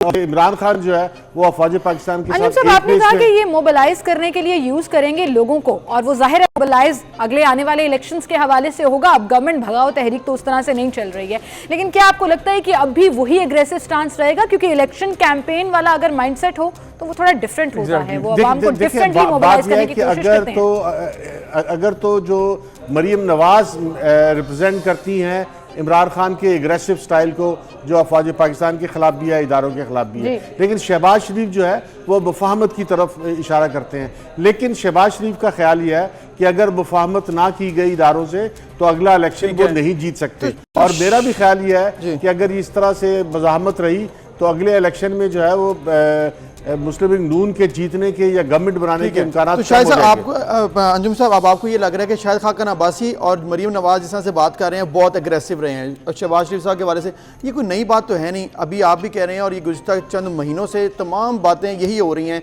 कि नून लीग के 2 तरीक़ाकार हैं, फिर इसके अलावा मौलाना फजल रहमान पीपल्स पार्टी पहली अलहदा हो गई, तो फिर तो ये टुथलेस सी PDM रहेगी, तो फिर इफेक्टिवनेस तो ना रही ना। जिस सिमल ने भी कहा है कि ये तहरीक आप चला रहे हैं तो फिर इंतखाबी तहरीक नज़र आ रही है, कोई हुकूमत को हटाने के लिए तो नहीं है। तो क्या इसका इम्पैक्ट क्या होगा? ये इंतखाबी तहरीक भी कामयाब नहीं रहेगी अगर ये कंफ्यूज रही। लेकिन मेरा ख्याल ये है कि 29 अगस्त के जलसे में बहुत सी चीज़ें क्लियर हो जाएंगी कि मुस्लिम लीग नून फाइनली कौन सा स्टांस लेने जा रही है। और मुमकिन है मुस्लिम लीग नून जो है वो शहबाज शरीफ को के स्टांस को जो है वो अपहोल्ड कर दे। अच्छा। और नवाज शरीफ का स्टांस जो है वो ख़त्म हो जाए या पीछे चला जाए, या नवाज शरीफ का स्टांस आगे आ जाए। ये तो 29 अगस्त को के जलसे में काफ़ी बातें क्लियर हो जाएंगी। अच्छा। लेकिन एक बात तो क्लियर है कि ये अगर तसादुम लेते हैं तो सूरत हाल और होगी, और अगर ये मुफाहमत करते हैं तो सूरत हाल और होगी। लेकिन जो अवाम का वोट बैंक है वो बहुत बेचैन है, इसलिए कि महंगाई ने और गुर्बत ने और तंग दस्ती ने और तालीमी और सेहत की सहूलतों की कमी ने जो है मुल्क के अंदर हालात को बहुत गवर्नमेंट के खिलाफ किया है। अंजुम साहब, ये आपकी बात से कतई तौर पर इख्तलाफ कर रही है पंजाब हुकूमत, क्योंकि पीटीआई ने अब 3 साला कारकर्दगी रिपोर्ट जारी करने के लिए 26 अगस्त को वफाक और सूबों में तकरीबात का फैसला किया है, जिसमें वो बताएंगे कि 3 साल में उन्होंने क्या क्या किया है। और जैसे आप सेहत की बात कर रहे हैं, तो ये जो रिपोर्ट पंजाब हुकूमत ने जारी किया, उन्होंने कहा है कि सेहत के शोबे में नून लीग से हम 124% आगे हैं, तालीम के शोबे में हम 39% ज़्यादा बजट खर्च कर रहे हैं, माहौलियात पर मुस्लिम लीग नून के मुकाबले में 1750% इजाफी बजट खर्च किया है। साफ पानी के हवाले से वो बोल रहे हैं। इसके साथ साथ काबीना के जो इजलास नून लीग ने बुलाए और पंजाब हुकूमत ने बुलाए, उसका कंपैरिजन भी किया गया है। गवर्नर्स के लिए जो 3 साल हैं उसमें 77 कवानीन बनाए हैं, 59 ऑर्डिनेंसेस जो हैं वो पास किए हैं। देखिए एक बात सुने, इसमें जो सबसे बुनियादी बात यह है कि हेल्थ में और एजुकेशन में, अब हेल्थ और एजुकेशन में आपको पता है कि जब इन्होंने अभी कुछ दिन पहले जुलाई में जब बजट अनाउंस किया था, उसमें तो सेहत के और तालीम के जुमरे में कोई इतनी इजाफी रकम तो रखी नहीं तो बता रहे हैं 454 लगाए हैं हमने मुकाबले में। मैं आपकी इस बताए हुए को समझ रहा हूं कि वाकई उन्होंने कहा है, लेकिन मुझे आप बताएं ना, आप भी तो इस दुनिया में रहते हैं और आप भी जर्नलिस्ट भी हैं और सीनियर एंकर भी हैं और सारा कुछ जानते भी हैं। जब इन्होंने बजट में अनाउंस नहीं किया कि हम सेहत का में और जो है वो हेल्थ में पिछली हुकूमतों से, नवाज शरीफ की हुकूमत से ज्यादा खर्च करेंगे, तो कैसे आप कैसे खर्च कर लेंगे भाई? बात यह है कि जो ये तुमने कहा था बजट में 3 साल में ओवरऑल देखा जाए तो इम्पैक्ट तो ज्यादा है। और ओवरऑल भी आप देखें कि जो रिलेटिव टर्म्स होती है ना, अगर आपने 10 अरब रुपया एक साल में खर्चा तो अगले साल अगर आप 12 खर्च रहे हैं तो 2 ज्यादा खर्च दिया। हाँ, एक्सपेक्टेशन 15 की हो सकती है, लेकिन ये नहीं है कि 8 कर दिया। देखिए आप ये कह रहे हैं कि ये हुकूमत जब आई तो इसने बिल्कुल जो है लुटिया डबो दी और जो है फिर अगले साल उससे थोड़ा सा बेहतर हुआ और इस साल उससे ज्यादा बेहतर हुआ। लेकिन बात यह कि हम कंपैरिजन इनके अपने सालों से नहीं करेंगे, कंपैरिजन करेंगे पिछली हुकूमत से। कर रहे हैं नून लीग से ही कर रहे हैं। देखिए नून लीग का जो एक्सपेंडिचर था हेल्थ में वो ज्यादा था। इन्होंने जो बजट में अनाउंस किया था वो नून लीग के एक्सपेंडिचर जो पिछले 3 साल पहले का एक्सपेंडिचर था उससे ज्यादा नहीं था। इसी तरह let's take it that way कि इनको करना भी पड़ा बिकॉज ऑफ कोविड, जो इमरजेंसी सिचुएशन हेल्थ के ऊपर मेजरमेंट्स की गई, जिस तरह से बेड्स लगाए गए, एक्स्ट्रा वेंटिलेटर्स आए, चीजें, तो वो उनको करना पड़ा मजबूरन कह लें या जिस तरह से कह लें। लेकिन वो ये भी कह रहे हैं कि हमने तालीम में भी 39% जो है वो ज्यादा बजट खर्च किया। आप बताएं ना कि आप भी शहर में भी रहती हैं, दुनिया में भी रहती हैं, पाकिस्तान में भी रहती हैं, इन्होंने कौन से जो है अंजुम साहब यही तो मसला है। वो कह रहे हैं नई चीजें बना के हम अखबारों में इश्तिहार नहीं बनाते हैं, हम लोग जो ऑलरेडी स्कूल्स हैं उनको बेहतर किया है, इंफ्रास्ट्रक्चर बेहतर किया है, दीवारें बनाई, टॉयलेट्स बनाए हैं, उनके अंदर जो स्कूल्स के अंदर जो इंफ्रास्ट्रक्चर है वो बेहतर किया है, सोलर सिस्टम हो गया। वो कह रहे हैं कि हमने यूं किया इसलिए हम लोग खबरों में नहीं आ रहा। भाई खबरों में अगर ऐसी डेवलपमेंट होती तो ये बजट में अनाउंस करते। इन्होंने बजट में कोई एक्स्ट्रा इजाफा नहीं किया था। अब हाँ जाहिर है कि कुछ स्कूलों की दीवारें, कुछ स्कूलों में बाथरूम बनाए होंगे, लेकिन मजमूई तौर पे पाकिस्तान की जो तालीमी जो स्कूलों से बाहर 2.5 करोड़ लोग हैं उनमें कोई कमी नहीं आई। और जो बच्चे स्कूलों में नहीं जा रहे थे, ऐसा नहीं हुआ कि वो जाने लगे हैं, ऐसा नहीं हुआ कि स्कूलों की हालत बेहतर हो गई है। इन्होंने यकसा निज़ाम तालीम बनाया और यकसा निज़ाम तालीम पे रिएक्शन आ रहा है कि ये पाकिस्तान की तालीम को पीछे ले गए हैं। मतलब जो हाई क्वालिटी स्कूल थे, जो प्राइवेट महंगे स्कूल थे, उनके मयार को कम करके ये मदरसों के मयार की तरफ जा रहे हैं। इन्होंने तालीमी मयार में इजाफा नहीं किया। ये तनकीद आ रही है। बिल्कुल मदरसे और आप लो लेवल मदरसे से मुराद जहां पर इंग्लिश और साइंटिफिक एजुकेशन मदरसे का मतलब है कि जहां पर टीचर प्रॉपर नहीं। मैं ये कह रहा हूं कि ऐसे स्कूल जहां पर टीचर जो है वो तशद्दुद करता है, बच्चों को जो है वो पढ़ाया नहीं जाता, और आज पूरी दुनिया में, पूरे ग्लोब में यकसा निज़ाम तालीम का ये मतलब तो नहीं है। लेकिन अब ये जो आप एतराज़ात लगा रहे हैं बाकी चीज़ों के ऊपर, वो चाहे हेल्थ बजट है, तालीम का बजट है, ये ओवरऑल हुकूमत की कारकर्दगी है। आप कह रहे हैं कि जी एज सच वो कुछ परफॉर्म नहीं कर सके 3 साल में। गवर्नमेंट जो है वो पंजाब, सिंध, KPK, बलूचिस्तान, आज़ाद कश्मीर, इवन गिलगित बल्तिस्तान में तकरीबात करने जा रही है और मेगा लेवल पर बाकायदा ऐलान। अगर आप झूठ कैसे, ये स्टैट्स लिखे हैं सर, मेरी एक बात सुने, एक आम आदमी है, क्या महंगाई में कमी हुई है? क्या रोजगार में इजाफा हुआ है, क्या वो लोगों कमी नहीं हुई है, इसलिए वो मेंशन भी नहीं कर रहे अपनी रिपोर्ट में। कहीं पर भी महंगाई महंगाई का definitely जिक्र नहीं महंगाई है, का issue तो है, अशियाए इसमें तो कोई शक फरोख्त नहीं है। के देखो, food अंदर जितना inflation इजाफा भी हुआ ज्यादा उसका है, जिक्र नहीं है। देखो लेकिन जिंदगी का और इंसानों का आखिरी दारोमदार जो है वो रोटी पर होता है, वो Definitely। कपड़ों पे होता है, बिल्कुल वो सही। मकान पे होता बिल्कुल है, सही। वो एक चीज़ बताएं। उसकी माशी हालत पे होता है। लोगों अगर की एक आदमी कीमतें खरीद कब हुई है, अगर इसमें एक तो कोई आदमी की डाउट जिंदगी नहीं। मुश्किल हो गई है और आप कह रहे हैं मैंने शहर में 4 पौधे लगा दिए हैं, ठीक है, पौधे लगाना बहुत पॉजिटिव बात अच्छी चीज़ है, है। लेकिन भाई आपने जिंदगी अच्छा मुश्किल अंजुम साहब, आप ये बताएं कि इन्फ्लेशन आपने के हवाले बर्बाद से तो कर दिया। डेफिनेटली लोगों की परेशानियां है, उसमें कोई शक नहीं है। आप ये बताएं कि जो गवर्नमेंट ने 3 साल गुजार दिए, आइंदा 2 साल के लिए प्लान बना रहे हैं, आपको लग रहा है कि जो कहा जा रहा है कि मुश्किल वक्त निकल गया, हम डीरेल थे, अब हम ऑन ट्रैक हैं, आइंदा 2 साल और फिर आइंदा 5 साल बेहतर होंगे, आपको लग रहा है वाकई कुछ बेहतरी नजर आती है या कुछ भी नहीं? देखिए बात ये बेहतरी तो इन्होंने खुद बयान दिया था कि पाकिस्तान में इतनी जॉब्स होंगी कि लोग बाहर से आके जॉब करेंगे। ये मैंने नहीं, ये इमरान खान ने कहा था, ये तो झूठ साबित हुआ ना। इन्होंने ये कहा था कि हम लूटी हुई दौलत वापस लाएंगे, एक पैसा वापस नहीं लाए। इन्होंने कहा था कि हजारों डॉलर जो है वो पाकिस्तान से बाहर जाते हैं, जिसकी वजह से पाकिस्तान में जो है गुर्बत आती है। तो क्या बाहर जाने रोक दिए? जो वादा पूरी की बात की थी, इन्होंने साबित कहा नहीं था कर कि हम सके कुछ इनकम भी। टैक्स जो है वो डबल कर देंगे। क्या इन्होंने इनकम टैक्स डबल किया? 3 साल बाद भी 8,000 का टारगेट था, नहीं हुआ। इन्होंने जो अवाम को ख्वाब दिखाए, क्या कोई ये ख्वाब पूरा किया? आपको लगता है कि अवाम इसीलिए ज्यादा तनकीद भी करती है, एनालिस्ट भी, आप भी, क्योंकि कि hope ज्यादा लगा जो दी थी। होप्स दी थी वो पूरी नहीं हो सकी हैं? देखिए इंसान जो पाकिस्तान के अवाम है वो भी सचमुच के इंसान है, वो कोई जाली फ्रॉड इंसान नहीं है। जब उन पे गुर्बत आती है, जब उनको रोटी नहीं मिलती, तो जब वो उनको नजर पानी आता है नहीं ना। मिलता तो वो चीखते हैं। बिल्कुल। वो ऐसा नहीं कि वो कहते हो Definitely। हम पाकिस्तान में हैं। ऐसा वो भी पूरे इंसान है। अब Obviously, पूरे इंसान से आप रोटी छीन लो, रोजगार छीन लो और उसके बच्चों का Agreed। स्कूल छीन लो, उसकी किताबें छीन लो और वो कहे वो माइंड नहीं करेगा। आप कह रही कि क्या वैसे फील भाई इंसान जो है जब आप उससे सहूलतें छीनेंगे, जब गुर्बत लाएंगे, जब या महंगाई मजीद बेहतरीन लेके लाएंगे आएंगे तो तो रोएगा, लोग भी परेशान और वो होंगे, आपकी हिमायत नहीं करेगा, सही, आपको लेकिन बददुआ देगा। ये बात तो तय है कि अगले 2 साल पाकिस्तान तहरीक इंसाफ की हुकूमत को अपनी पॉलिसीज में ऐसा चेंज जरूर लाना पड़ेगा कि आम आदमी के लिए आसानियां पैदा हो, जिंदगी बेहतर हो। तभी अगले इंतखाबात में उसकी पॉपुलैरिटी में इजाफा Definitely। हो और एक सकता है। चीज़ ये और भी तो है। डायरेक्टली मशरूत है। और सीमर एक चीज और भी है कि अगर इतनी बुरी कारकर्दगी थी तो फिर इसका फायदा उठाना चाहिए था अपोजिशन को, वो भी उस तरह से नहीं वो भी फायदा नहीं उठा कर सकी है। सके। 3 बिल्कुल साल सही। में सिर्फ दावे किए हैं, वादे किए हैं कि जी हम हटा देंगे, देखो ना, हो नहीं सका है। साहब ये बहुत बड़ा इशू। अब पता क्या है, अपोजिशन नाहल है तो इनकी जो नाहली है उस पर आवाम खुश हो जाएंगे, ऐसा नहीं है। तो ठीक जो हुकूमत की नाहली है वो अपनी जगह, अपोजिशन की नाहली अपनी बिल्कुल जगह, सही, बिल्कुल सही। मतलब ये सारी बातें हैं। लेकिन अवाम के हालात बेहतर होने चाहिए। अवाम की जिंदगी में बहुत गुर्बत आ गई है, बहुत महंगाई आ गई है, बहुत बिल्कुल सही। बेरोजगारी है, इसको खत्म होना चाहिए, वरना लोगों का सांस घुट जाएगा, लोग सड़कों पे सही आ बात है, जाएंगे, बिल्कुल सही बात है आपकी। लोग मुश्किल हो जाएंगे। बिल्कुल, अंजुम साहब, चिंगारी बहुत में सही बात है आग आपकी। लगा रहे हैं शहर में।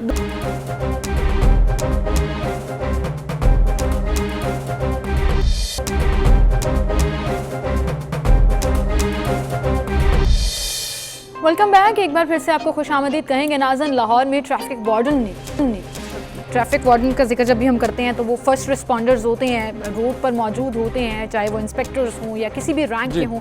उन्होंने बच्चे के मुबैना अगवा की कोशिश नाकाम बना दी, जिसके बाद ऐसा लगा कि ये इंसिडेंट जो बढ़ रहे हैं ये ऐसे ही कंट्रोल होंगे जब हर शख्स अपनी ड्यूटी और अपना फ़र्ज बेहतर अंदाज में निभाता है। बिल्कुल, फर्ज शनासी कीजिए। आला मिसाल कायम की है लाहौर से इंस्पेक्टर तारिक शाह साहब हमारे साथ मौजूद हैं, in charge sector green town Lahore हैं। उनसे हम जानते हैं कि ये वाक़या हुआ कैसे था और फिर कैसे उन्होंने बचाया, उसकी ज़िंदगी बचाई है। बारे में पेश करेंगे। आपने वक्त दिया और बड़ी ज़बरदस्त एफर्ट दी, क्योंकि आप ऑन ग्राउंड होते हैं, फर्स्ट रिस्पोंडेंट होते हैं, तो बताइएगा इस वाक़े के बारे में, कैसे आपको मालूम हुआ, फिर कैसे आपने रेस्क्यू किया बच्चे को? जी थैंक यू सो मच, आपने मुझे कॉल किया। चूँकि ट्रैफिक पुलिस रोड्स के ऊपर मौजूद है लाहौर के अंदर, और हम लोग ही फर्स्ट रिस्पॉन्डिंग ऑफिसर होते हैं। जो ही कोई शख्स अपनी हेल्प के लिए पुकारता है ना, तो वो सबसे पहले हमें कॉल करता है कि सर बचाइए, सर ये वाक़या है। तो हम लोग उसको देख रहे होते हैं, फौरी उसको रिस्पॉन्ड करते हैं, फिर उसको रिपोर्ट भी करते हैं। इसमें भी सर ऐसे हुआ है कि मैं वहाँ पे अपनी नफरी के हमरा मौजूद था कॉलेज रोड के ऊपर। मैंने देखा कि बाइक के ऊपर एक बच्चा जो पीछे बैठा हुआ है ना, वो हमारे जब हमारे करीब आया तो ऐसा फील हुआ है कि जैसे वो पीछे हरास्ड है, सहमा हुआ है। तो उसको मेरे स्टाफ ने रुकने का इशारा किया। जो ही उसने साइड पे रुकने का इशारा, हमने उसको रोका है तो वो बच्चे ने चीखना शुरू कर दिया, सर मुझे बचाइए। हम इसको कह रहे हैं कि मुझे आगे ना लेके जाएं सर, ये मुझे ज़बरदस्ती लेके जा रहा है। तो जब ऐसी फीलिंग्स मुझे आई हैं ना, तो मेरे स्टाफ ने उसको फौरी तौर पे साइड किया।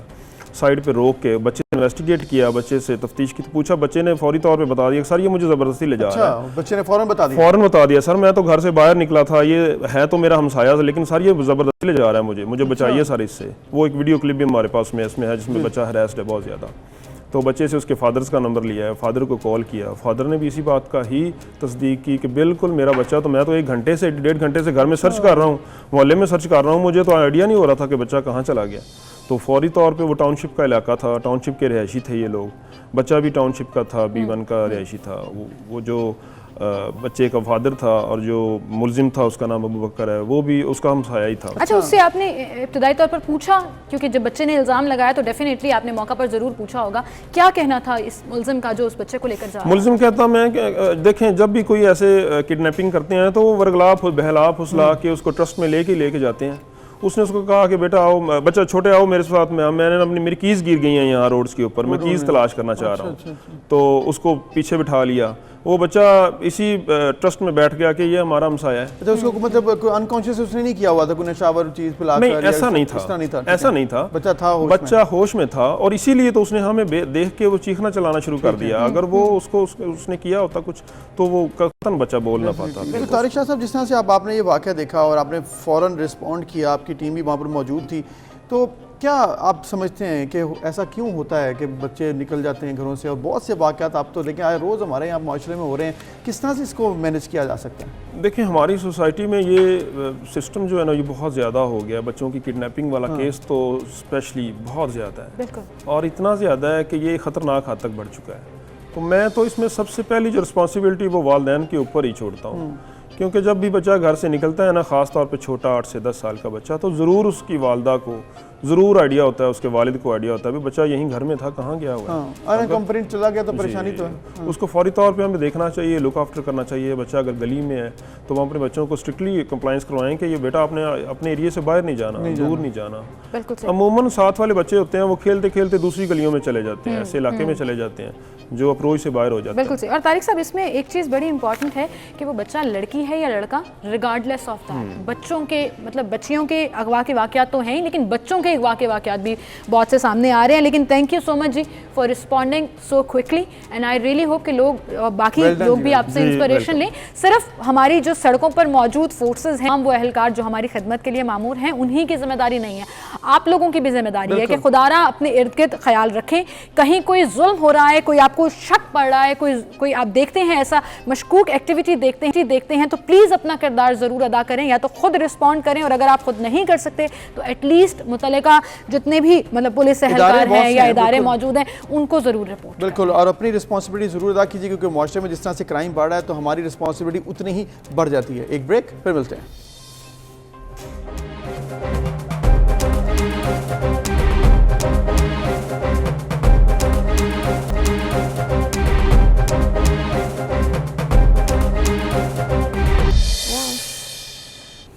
Welcome back. एक बार फिर से नाज़रीन आपको खुशामदीद कहेंगे। मुल्क भर में क्राइम रेशो मुसलसल बढ़ते जा रही है, वो चाहे अगवा के वाक़यात हों, वो चाहे रेप केसेस हों, वो हरासमेंट केसेस हों, या फिर तेज़ाब गर्दी के वाक़यात हों। और इसके साथ साथ तशद्दुद भी बहुत बढ़ रहे हैं। जुल्म इस कदर क्यों बढ़ा है और अदम बर्दाश्त आखिर इस कदर क्यों बढ़ी है? हालिया दिनों में कराची में वाक़या जो सामने आया, उसमें कराची का इलाका था नॉर्थ कराची, जिसमें एक साबिका शौहर पर तेज़ाब फेंकने वाली खातून को पुलिस ने गिरफ्तार कर लिया, और ये शौहर से शादी करना चाहती थी और मना करने पर 2 रोज़ कबल उसने मुलजिमा ने जो साबिक शौहर को अपने घर बुलाया और फिर तेज़ाब फेंका। और ऐसा ही एक वाक़या कराची में बल्दिया टाउन में भी पेश आया, सईदाबाद में, जहाँ पर साबिका बीवी पर तेज़ाब फेंकने वाला मुलजिम गिरफ्तार किया गया। और पुलिस के मुताबिक मुलजिम ज़िशान को पुलिस ने सईदाबाद के सेक्टर से गिरफ्तार किया, और गुज़श्ता रोज़ अपनी साबिका एहलकार एहलिया पर उसने तेज़ाब फेंक दिया। अदब बर्दाश्त के ये वाक़यात इस कदर बढ़ते जा रहे हैं, और फिर जो हम देखते हैं कि ओवर द वीकेंड जो हरासमेंट की वीडियो सामने आई, एक औरत वाक़यात तो ऐसे हैं जिसमें औरतें भी ऑब्वियसली, जैसे वो खातून को पकड़ा जिसने साबिका शौहर पर तेज़ाब फेंका, लेकिन तशद्दुद के, हरासमेंट के ऐसे बहुत से वाक़यात सामने आ रहे हैं जिसमें लड़कियां अपने आप को गैर महफूज और तहफ़्फ़ुज़ उनको महसूस नहीं हो रहा इन्वायरमेंट में कि अगर आप बाहर जाएं तो क्या वो महफूज हैं। ये सवाल बहुत तेज़ी से बढ़ रहा है और पूछा जा रहा है। बिल्कुल, और इसके लिए महफूज बनाने के लिए 2 चीज़ें बहुत ज़रूरी हैं। एक तो माइंड सेट को बेहतर करना पड़ेगा, और उसके साथ साथ फिर कानून सख्त करना पड़ेगा। जब माइंड माइंडसेट बेहतर रहेगा तो वो तो एवोल्यूशनरी प्रोसेस आहिस्ता आहिस्ता उसमें बेहतरी आएगी कि आप विक्टिम ब्लेमिंग नहीं करेंगे। लेकिन दूसरी तरफ एक चीज़ जो कि बड़ी तेज़ी से हो सकती है वो है कानून पर अमल दरामद। अगर आपने कानून सख्त बनाए और स्पीडी ट्रायल हो, कोर्ट्स में उसके हवाले से डिसीजन दिया जाए और लोगों को सजा मिले तो मेरे ख्याल में मामला मजीद बेहतर जल्द हो जाएंगे। इस पर हम बात करेंगे। सोशल एक्टिविस्ट फरजाना बारी साहिबा हमारे साथ मौजूद हैं। फरजाना साहिबा, ओवर द वीकेंड और जनरली भी अगर हम देखें कि पिछले कुछ महीनों से, कुछ सालों से जैसे जैसे ये रेशो बढ़ रही है इंसिडेंट्स की, वाकयात की, इसमें बड़ी तेज़ी से इजाफा हो रहा है। और पर्टिकुलरली अगर हम कराची के इन 2 इंसिडेंट्स का जिक्र करें, क्या कहेंगी आप इस पर? देखिए, इसके ऊपर वैसे तो मजम्मत करने के लिए अल्फाज तो कोई है नहीं है, लेकिन आपने बिल्कुल दुरुस्त कहा कि ये जो इस किस्म के वाक़यात हैं जो बिल्कुल दिल दहला देने वाले हैं, जो बिल्कुल एक ऐसे समाज जो कि बिल्कुल महज़ब, गैर महज़ब माशरा, एक गैर सेहतमंदाना समाज के अंदर इस किस्म के वाक़यात होते हैं। और हमारे यहाँ ये वाक़यात जो है वो मुसलसल हो रहे हैं, जिससे मैं ये समझती हूँ कि ये इसको वाक़े से ज़्यादा ये इसको इस तरह से देखने की ज़रूरत है कि ये हमारे समाज के अंदर ये जो रवैये हैं, ये जो एक सोच है, ये जो एक ज़हनियत है, ये पिछले 70 साल में हम इस स्टेज पे पहुंचे हैं। देखिए, पाकिस्तान अगर आप 20-30 साल पहले देखें तो इस किस्म की जो वायलेशन होती थी, या इस तरह औरतों के ऊपर हमले होना, या छोटे बच्चों के साथ इस तरह रेप होना, या ट्रांसजेंडर या गैर मुस्लिम पाकिस्तानियों की जिंदगी इतनी अजाब पाकिस्तान में नहीं थी जितनी अब है। तो सोचने का मुकाम ये है कि कौन सी वो पॉलिसियाँ हैं जिसकी वजह से हमारा माशरा जो है, हमारा जो समाज जो है वो इस नहज पे पहुँच गया है जहाँ पे लगता है कि कोई इंसानों के बीच में जानवरों की बड़ी तादाद है। देखिए, वहाँ जिस तरह मीनारे पाकिस्तान पे हमला किया और वो एक मॉब मेंटेलिटी की, मतलब मॉब की शक्ल में, हो सकता है उसमें 10-20-30 ऐसे मर्द भी होंगे जो उस लड़की को बचाना चाहते होंगे, लेकिन जो वहाँ पे एक्सपीरियंस थी उसके आगे उनकी नहीं चली होगी। तो कहने का मकसद ये है कि ये वाला जो माइंडसेट है ये तो इसमें बढ़ावा आ रहा है, उसको समझने की जरूरत है। उसकी मुख्तलिफ वजूहात है, उसकी माशी और समाजी वजूहात भी है, और उसके अंदर रियासत की जो आप समझे कि जो हमारा क्रिमिनल जस्टिस सिस्टम और रियासत की टोटल जो है वो बेहिस्सी, जिसमें वो कभी रियासती और रियासती अदारे मजलूम के साथ नहीं। आपकी बात बिल्कुल ठीक है फरजाना बारी साहिबा जी। आप जिस तरह से बता रही हैं कि रियासत की जिम्मेदारी भी है और वहीं पर शऊर की भी कमी है, आहिस्ता आहिस्ता वो तो बेहतर होगा, लेकिन रियासत की जिम्मेदारी का आपने बड़ा ज़बरदस्त बात की है कि ये होनी चाहिए। इसके लिए क्या किया जा रहा है? क्योंकि आप सोशल एक्टिविस्ट हैं, आपको बात करनी चाहिए, करते भी हैं आप लोग, लेकिन कानून में तेज़ी आए, कानून में सख्ती आए और इस पर अमल दरामद हो, इसके लिए क्या किया है? देखिए, कवानीन तो बहुत सारे पास हो चुके हैं, ठीक है। ये जो सारे जराइम हैं इनकी काफ़ी सख्त सजाएं पाकिस्तान के अंदर मौजूद है। इवन आप देखें कि रेप की गैंग रेप की सजाएं मौत तक मौजूद है, लेकिन उसमें क्यों कमी नहीं होती? देखिए, सजाओं की जो होती है ना शिद्दत या सिविरिटी, वो अपनी जगह पे होती है, लेकिन सजाओं का होना बहुत जरूरी है। ये इससे ज़्यादा अहम बात है कि सजाएं लोगों को मिले। तो मसला ये कि यहाँ एक कल्चर ऑफ इम्प्यूनिटी है कि जिसमें लोगों को सजाएं नहीं होती। अब आप अभी मशहूर केसेस भी देख लें, अभी एक मोटरवे वाला केस भी देख लें, कितने महीने उसके हो गए, अभी तक वो बंदा जो है, अभी वो हाई कोर्ट में वो केस किया है, फिर वो सुप्रीम कोर्ट में जाएगा, उसमें 4-6 साल गुजर जाएंगे, लोग भूल जाएंगे, सिस्टम इतना करप्ट है, लोग दे के वो छुट जाते हैं। ये बंदा जिसने मोटरवे के ऊपर ये जुर्म किया था वो पहले भी कई रेप कर चुका था। तो कहने का मकसद ये है ना कि यहाँ पे प्रॉब्लम ये है कि हम तो कवानीन के पास होने के लिए कि कवानीन पास किए जाए औरतों के तहफ़्फ़ुज़ के, उसमें किसी हद तक हमें कामयाबी दी हुई है, लेकिन देखिए उसके ऊपर जो अमल दरामद कराना होता है वो जिस हुकूमत के इदारों का काम है वो अपना काम नहीं कर रहे हैं। बिल्कुल सही, हम तो शोर ही मचा सकते हैं ना। फरजाना साहिबा, आपकी बात बिल्कुल ठीक है। कवानीन मौजूद हैं, कवानीन बने भी हैं, लेकिन इम्प्लीमेंटेशन और स्पीडी ट्रायल उस तरह से नहीं हो सकता। और आपने एक बात बिल्कुल ठीक आपने दिया ज्यादती का, लाहौर मोटरवे का, तो उस इंसिडेंट के बाद, उस ज्यादती के बाद एक और वाकया भी सामने आया है ओवर द वीकेंड। जैसे हमने देखा कि बहुत सी हरासमेंट की वीडियोस सामने आ रही हैं, खवातीन अपने आप को गैर महफूज तस्वुर कर रही हैं, वहाँ पर बच्चे और बच्चियाँ भी महफूज नहीं हैं। ऐसे वाक़यात पेश आए हैं जिसमें बच्चों को ज़्यादती का निशाना बनाया गया है। बहुत शुक्रिया फरजाना बारी साहिबा आपका। और इसके साथ साथ आपने जो कहा ना इन पर के हम शोर ही मचा सकते हैं, तो मेरे ख्याल में शोर मचाना कंटिन्यू रखिए, क्योंकि इसी से बड़ा फ़र्क पड़ता है। अगर कानून सख्त हुए हैं पाकिस्तान में तो इसी वजह से हुए हैं, और अमल दरामद भी इंशाल्लाह जल्द होना शुरू हो जाएगा, क्योंकि जब तक अमल दरामद नहीं होगा सख्त कानून का उस तरह से फ़ायदा रहता नहीं है। बिल्कुल, ज़्यादती के इंसिडेंट्स का हम जिक्र कर रहे हैं तो उसमें पेशावर के इलाके भानामाड़ी का अगर जिक्र करें, जहाँ पर 60 साला दरिंदा सिर्फ शख्स ने साथियों के साथ मिलकर 10 साला मासूम बच्ची को इज्तिमाई दरिंदगी का निशाना बना डाला। पुलिस ने बर वक्त कार्रवाई की और मुलजिम तो गिरफ्तार कर लिया गया, लेकिन बात वही है कि जो कानून मौजूद है क्या उसके ऊपर अमल दरामद होगा, क्या उस मुलजिम को स्पीडी ट्रायल के जरिए कैफरे किरदार तक पहुंचाया जाएगा। बिल्कुल बिल्कुल। और इसके साथ साथ गुजरांवाला के इलाके रहमानपुरा में इसी तरह का एक वाकया पेश आया, जब 7 साल बच्ची से मुबैना ज्यादती की, मुतासरा बच्ची की मेडिकल के लिए अस्पताल में मुंतकिल किया गया है। तो फिर ये जो वाकयात के तवातर है, और ये सिलसिला लाहौर में भी जारी है। पिंडी में भी वाकया पेश आया जहाँ पर मदरसे के उस्ताद ने मुबैना तौर पर ज्यादती का निशाना बनाया एक तालिब इल्म को। तो फिर अब देखिए हम किस किस शहर का नाम लें और क्या क्या हम वाकयात का। और आज सुबह लाहौर में भी एक FIR दर्ज की गई जिस पर माँ और बेटी को ज्यादती का निशाना बनाया एक रिक्शा ड्राइवर ने। और आप देखिए कि वो 35 साला खातून 15 साला बेटी के साथ ज्यादती का निशाना बनती रही और मुलजिम की तलाश पुलिस ने शुरू कर दी है। इस पर हम बात करेंगे, DIG पंजाब हमारे साथ मौजूद हैं सुहेल सुखेरा साहब। उनसे सुहेल साहब बहुत शुक्रिया वक्त देने के लिए।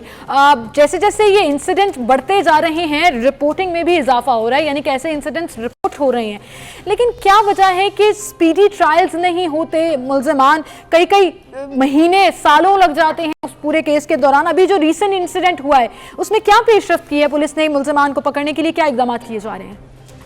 जी बहुत शुक्रिया मैम। इसमें इस तरह है कि 92 लोगों को अरेस्ट किया गया है, जिसमें से 70 जो हैं उन्हें आइडेंटिफिकेशन ट्रेड के लिए जेल भेजा गया है। जिसपे सुहेल सुखेरा साहब आप इंसिडेंट मीनार पाकिस्तान का शायद जिक्र कर रहे हैं, जिस पर डेफिनेटली पुलिस बड़ी तेजी से उस पर एक्टिव भी है। एक और इंसिडेंट रिपोर्ट हुआ है आज सुबह, ज्यादती का इंसिडेंट है ये, रिक्शा ड्राइवर ने मां और बेटी को ज्यादती का निशाना बनाया। जी ये FIR इसकी दर्ज हो गई है। चून में रक्षा कब्जे में है और जो मुलजमान है वो फरार है, लेकिन हम उन्हें इंशाल्लाह बहुत जल्द कानून के कटहरे में लाके खड़ा करेंगे। इसमें टीम्स जो हैं वो बना दी गई हैं और इंशाल्लाह बहुत जल्द मैं आपसे शेयर कर लूंगा इनका अरेस्ट। ये दे विल नॉट गो फार इंशाल्लाह, और हम इन्हें बिल्कुल करार वाकई सजा दिलवाएंगे। बहुत ज्यादती हुई है बिल्कुल। और जैसे कि अभी मैं आप खुद बता रही थी, और ये बहुत इम्पोर्टेंट है कि इस तरह के जो जराइम हैं उसमें तमाम जो क्रिमिनल जस्टिस सिस्टम है, जिसमें जुडिशरी है, पुलिस है, प्रोसिक्यूशन है, लॉयर्स हैं, हम सबको एज अ टीम और सोसाइटी को ठीक करने के लिए सख्ती करनी होगी। इसमें आप जैसे आपने आइडेंटिफाई किया है, ट्रायल्स स्पीडी होने चाहिए। पुलिस भी इसमें जो प्रोसिक्यूशन की मदद से जो विटनेसेस हैं और जो इसकी एविडेंस है उस पर हम कोशिश पूरी करते हैं। इसको मजीद बेहतर करने की जरूरत है और स्पीडी करने की जरूरत है, ताकि लोग अपने आप को सिक्योर फील करें। डेफिनेटली सुखेरा साहब, आपने कहा कि ज़रूरत है स्पीडी करने की, तो कमी कहाँ पर नज़र आती है आपको? इशू क्या है? क्योंकि कानून तो बड़े सख्त है पाकिस्तान में, चाहे वो तेज़ाब गर्दी हो, तशद्दुद हो, रेप हो, कानून में प्रॉब्लम नहीं है, अमल दरामद में प्रॉब्लम है। आपको क्या लग रहा है उसके लिए क्या किया जा रहा है रिसेंटली? इसमें गवर्नमेंट भी बिल्कुल बहुत ज्यादा कॉग्निजेंस ली है और इसमें एक्टिव है पार्लियामेंटेरियंस भी। थोड़ा सा हमारा सोसाइटी का इशू है कि जो इसमें विटनेसेस हैं वो रिजाइल कर जाते हैं समटाइम्स, और समटाइम्स ऐसे है कि जो कंप्लेनेंट है, क्योंकि ये एक टैबू इसको समझा जाता है, और जैसे अब थोड़ा सा इनकरेज किया है सब लोगों ने, तो आपने देखा है कि काफी ज्यादा और केसेस भी रिपोर्ट हुए हैं। तो लोग उसमें जो है वो कंप्लेनेंट भी घबराती है बच्ची कि मैंने इसी सोसाइटी में रहना, और फिर मेरे पे ये एक स्टिग्मा बन जाता है, जिसकी वजह से ये थोड़ी ये इश्यूज हैं। और बाकी यकीनन ये कलेक्टिव एक जिम्मेदारी है सोसाइटी की। जो जैसे कि जो इंसिडेंट था मीनार पाकिस्तान वाला, उसमें मुझे